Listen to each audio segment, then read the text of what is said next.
अभी सावन का महीना चल रहा है।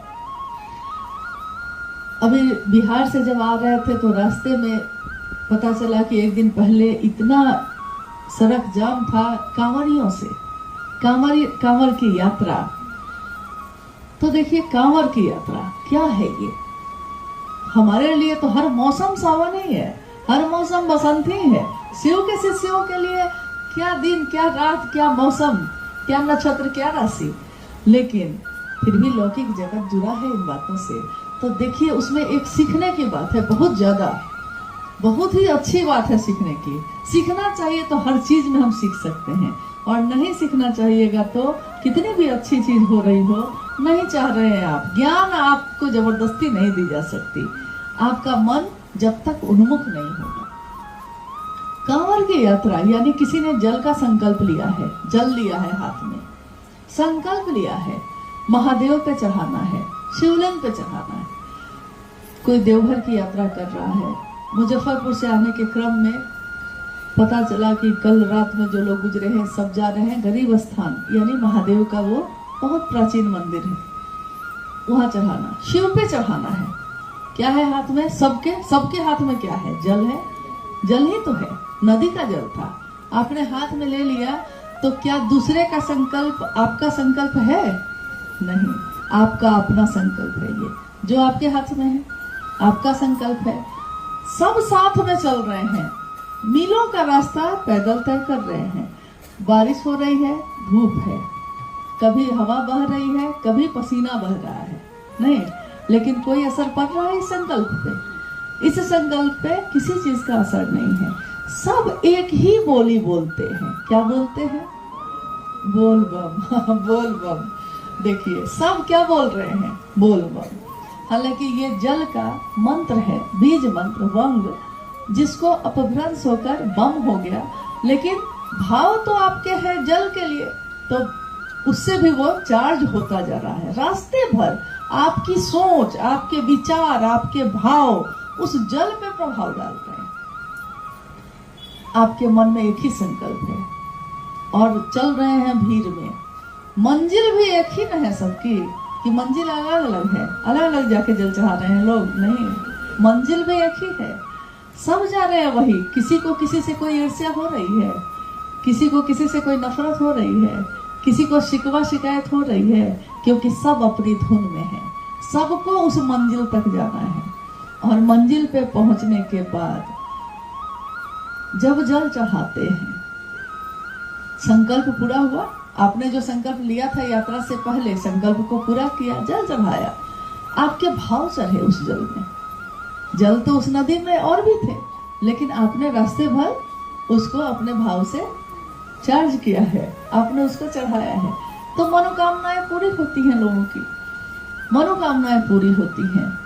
पूरे संकल्प, पूरी यात्रा में कहीं आप कभी नहीं देखिएगा कि कोई कांवड़िया दूसरे से लड़ रहा है। उतनी देर की यात्रा में फिर जल चढ़ाया और बाहर निकला, संकल्प पूरा हो गया और फिर जगत का मामला शुरू हो गया। अब सारी चीज फिर से है, अब सारी चीजें फिर से मन में प्रवेश कर रही हैं। तुरंत ध्यान आ जाता है कि घर में क्या हुआ होगा, धान रोपाया कि नहीं रोपाया, पड़ोसी का जो झगड़ा चल रहा था क्या हुआ, केस में क्या हुआ, हाँ बेटी के यहाँ क्या हुआ, बेटा के यहाँ क्या हुआ, पिताजी का क्या, सब याद आने लगा। जैसे ही उस दायरे से बाहर निकले सब याद आया, सारी भावनाएं फिर से, लेकिन अब उतनी तेज नहीं हो रही है। उतनी देर तो आपने महादेव का सानिध्य लिया है। शिव की शिष्यता में साहब ने क्या संकल्प दिया है? सबका संकल्प क्या है? मेरे गुरु शिव मेरे हो जाए और दूसरों का भी हो जाए। हम चल रहे हैं भीड़ में, लेकिन ये संकल्प सबका अपना है ना, सबका अपना है, नितांत व्यक्तिगत अपना है। मेरे गुरु शिव का काम, मेरी जो शारीरिक क्षमता है, मेरी जो मानसिक क्षमता है, मेरी जो आर्थिक क्षमता है, तन मन और धन से हम जो अपने गुरु के लिए रिश्ता निभाते हैं, तो जितना मेरा सामर्थ्य है हमको उसमें निभाना है। और मेरी मंजिल है भगवान शिव, न कोई गुरु भाई, न कोई गुरु बहन, न जगत के रिश्ते। मेरी इस रास्ते की मंजिल भगवान शिव स्वयं है। तब आपको किससे शिकायत होगी? होगी किसी से? अगर संकल्प याद है और ये याद है कि कहाँ जाना है, सब अपने हैं। हाँ, महादेव महादेव की गूंज करते चल रहे हैं और दूसरों को भी उत्साहित कर रहे हैं। बोलिए बोलिए, घायल हो गए आप? यहाँ और एक चीज सीखने की है। कोई घायल हो जाता है, किसी के पैर के नाखून उखड़ जाता है, किसी के पाँवों में छाले पड़ जाते हैं, लोग रुकते हैं, फिर दवा दारू करते हैं, फिर चल देते हैं, और साथ में जो दूसरा है कोई जानता नहीं आपको, लेकिन आप घायल हो गए हैं तो रुक जाता है, आपकी मदद करता है, रुकता है, मदद करता है, यहाँ तक कि कंधे का सहारा भी देता है और कहता है अरे थोड़ी दूर और है, बस थोड़ी दूर और, चलिए ना, बोले बम चलिए ना, थोड़ी दूर और है। कभी आपको हतोत्साहित नहीं करता, उत्साह बढ़ाता है।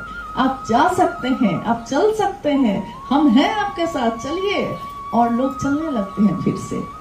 ये सिखाता है कि अगर रास्ता एक ही हो सबका, शिव की शिष्यता का राजमार्ग है और सारी दुनिया के लोग उस पर चल रहे हैं, तो अगर हम घायल होंगे, अगर हम टूटेंगे बिखरेंगे, तो साथ चलने वाला कोई भी गुरु भाई गुरु बहन आपके लिए रुकेगा, आपकी मदद करेगा, आपका उत्साह बढ़ाएगा। कब? अगर उसी रास्ते पे आप हैं तब, नहीं तो कोई अपनी यात्रा छोड़कर आपके लिए नहीं रुकेगा। अगर आप रास्ता बदल देते हैं, अगर आप दूसरे रास्ते की तरफ मुड़ जाते हैं, तो कोई अपनी मंजिल छोड़कर उस रास्ते पे आपके पीछे नहीं जाएगा। शिव की शिष्यता का राजमार्ग है ये, मंजिल है भगवान शिव स्वयं। चलना है हमको, आपको, सबको। हम सबके अपने गुरु हैं। मेरा गुरु कर हो रहा है कि नहीं? हम अगर अपनी यात्रा पे ध्यान देंगे तो दूसरों को देखना भूल जाएंगे। देखना ही है तो दूसरों के दुख को देखिए थोड़ा, तो अपना दुख भूल जाइएगा। औरों का गम देखा तो मैं अपना गम भूल गया। दुनिया में इतना गम है, मेरा गम कितना कम है। जब हम सोचने लगते हैं तो हमारे मन से ये सारे भाव भी बदल जाते हैं।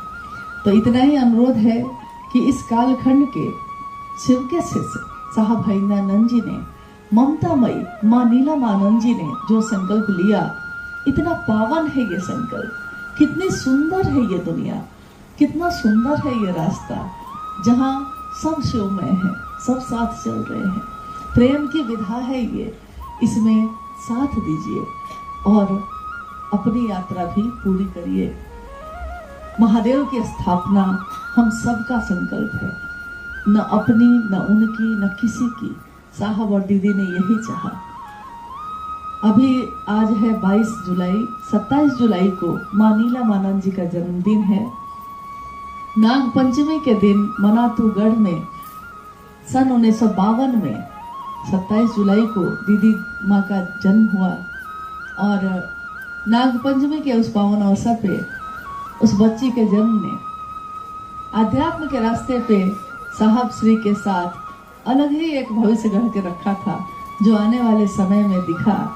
और साहब और दीदी के एक प्रेम के सम्मिश्रण ने एक ऐसी दुनिया बनाई, शिव शिष्यों की दुनिया, शिव शिष्यों का परिवार, एक ऐसा परिवार जिसमें जो जैसा है वैसा ही स्वीकार किया जाता है। जब हम दूसरे को बदलने की कोशिश करते हैं तो दिक्कत होती है, लेकिन जो जैसा है स्वीकार कर लिया है कि मेरा भाई ऐसा ही है, मेरी बहन ऐसी ही है, चलिए जैसे हैं वैसे ही महादेव की तरफ चलते हैं, तो रास्ता आसान हो जाता है, जीवन भी आसान हो जाता है। तो इतना ही अनुरोध करना चाहते हैं कि दीदी माँ के जन्मदिन पे हम लोग वर्षों से वृक्षारोपण भी करते आ रहे हैं।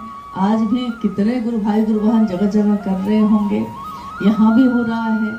और शिव के शिष्यों की घोषणा करते हैं हम लोग जितना ज़्यादा कर सके। हम अपने गुरु को गुरु दक्षिणा के रूप में शिव का शिष्य देते हैं। शिव के शिष्यों की ये दुनिया शिव के शिष्यों को गुणात्मक वृद्धि करती जा रही है। हर क्षण हर पल लोग शिव की तरफ बढ़ते जा रहे हैं, और हम सभी की यही कामना भी है। कामना अगर बड़ी हो, कामना अगर ईश्वर की प्राप्ति की हो, तो पूरी कायनात, पूरी दुनिया आपका साथ देती है और सब एक दूसरे का सहयोग करते हैं। आप सब पहली बार, आप में से बहुत सारे लोग पहली बार उपवन के इस स्थल पे आए हैं। ये उपवन, ये स्थल, स्थान का क्या महत्व होता है। यह स्थल एक केंद्र है शिव शिष्यों के दिल का। मकान केंद्र नहीं होता, दिल कहाँ लगा है केंद्र वो होता है। तो उपवन में जब साहब श्री आए और रहे, शरीर का वो अंतिम समय जो गुजरा है, आओ चले शिव की और रचना जिस स्थल पे हुई है उस स्थल पे हम और आप बैठे हैं। और साहब ने बार बार ये कहा, हम सभी को ये तो जरूर विश्वास है कि जो उन्होंने कहा है हमेशा घटित हुआ है। उन्होंने हमेशा कहा, मैंने अपने गुरु शिव से कहा है कि इसकी गूंज उठे, आपके नाम की गूंज उठे। ये हरा भोला हर शिव जो गूंज उठ रही है शिवरात्रि में, मैं चाहता हूँ कि ये गूंज पूरी दुनिया में उठे और मैं इसका साक्षी बनूं। साक्षी कौन बनता है? जो रहता है। जो रहता ही नहीं वो साक्षी कैसे बनेगा? शरीर मिट सकता है किसी का, साधु की मौत नहीं होती, कभी भी नहीं होती। साहब हरिंद्रानंद जी हम सभी शिव शिष्यों के दिल में जीवंत हैं। मनवंतरों तक हरिंद्र की विधा ही पर्याप्त है। महादेव का ये संदेश हमारे दिल में जीवंत है और हम सब इस स्थल को नमन करते हैं, अपने साहब और दीदी को प्रणाम करते हैं और यही याचना करते हैं, यही आशीर्वाद मांगते हैं। आपने शिव के लिए शिव को चाहा है, हम सभी शिव के शिष्य भी शिव के लिए शिव को चाहें। ये हमारे अंदर हो जाए, घटित हो जाए, बस इसकी कामना है। बाकी तो जो मिलेगा दुनिया में यही रह जाएगा, साथ तो कुछ भी नहीं जाता है। महादेव के साथ आए थे, महादेव के साथ ही लौटे, फिर आए, फिर लौटे और महादेव की स्थापना लोगों के दिलों में करें। इतना आशीर्वाद साहब और दीदी का हम सबको मिल जाए।